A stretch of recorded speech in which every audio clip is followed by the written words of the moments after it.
एक नॉर्मल से दिन की एक नॉर्मल सी सुबह थी। जब हम घर से निकले तो दिल में एक अलग ही शांति थी, जैसे कोई बुला रहा हो। रास्ते लंबे थे पर मन में बस एक ही आवाज़ थी, राधे राधे राधे राधे। सफ़र के बीच जब हम रमण रेती पर रुके और हमने इन डियर्स के दर्शन करे, ऐसा लगा जैसे प्रकृति भी कृष्ण का स्वागत कर रही हो।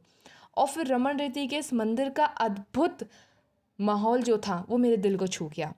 इसके बाद हमने रमण रेती के जो रिचुअल्स होते हैं वो करे। इस रेत को ऐसा लगता है जैसे यहाँ स्वयं कृष्ण बसते हों। यहाँ फिर हमने कुछ घंटे बिताए और उसके बाद जब इन लीलाओं के दर्शन करे जो किसी समय में सच हुआ करती थी तो दिल भर आया। कितने लकी हैं ना हम सब कि ये सब महसूस कर पा रहे हैं। और फिर हम पहुँचे यमुना किनारे। यमुना जी के किनारे बस हवा में भी जैसे राधा नाम सुनाई दे रहा हो। मन को एक अद्भुत शांति और ये नज़ारा दिल को छू गया, अभी तक मेरे दिल में बसा हुआ है। फिर गौ माता को देखकर एक अलग ही शांति मिली। वृंदावन सच में अलग है। फिर रात को हम होटल पे पहुँचे, पर होटल पे पहुँच के भी मन वहीं पर अटका था, वृंदावन की गलियों में।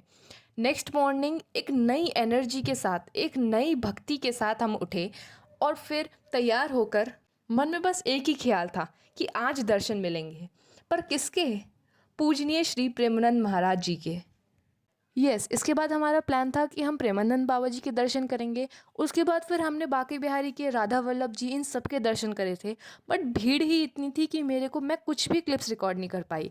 एंड देन उसके बाद हम निकल गए प्रेमानंद बाबा जी के दर्शन करने पहले। एंड देन वहाँ पे हमें उनके दर्शन हुए। उनके चेहरे का तेज इतना अद्भुत था कि मेरे पास शब्द नहीं है उसको व्यक्त करने के लिए। एंड देन उसके बाद वृंदावन में आए और गोपी वाला मेकअप नहीं करा, ऐसा तो हो ही नहीं सकता, क्योंकि वृंदावन में आके हर कोई कृष्ण का हो जाता है। ये सफ़र सिर्फ एक ट्रिप नहीं था, ये एक एहसास था, एक कनेक्शन था। राधे राधे।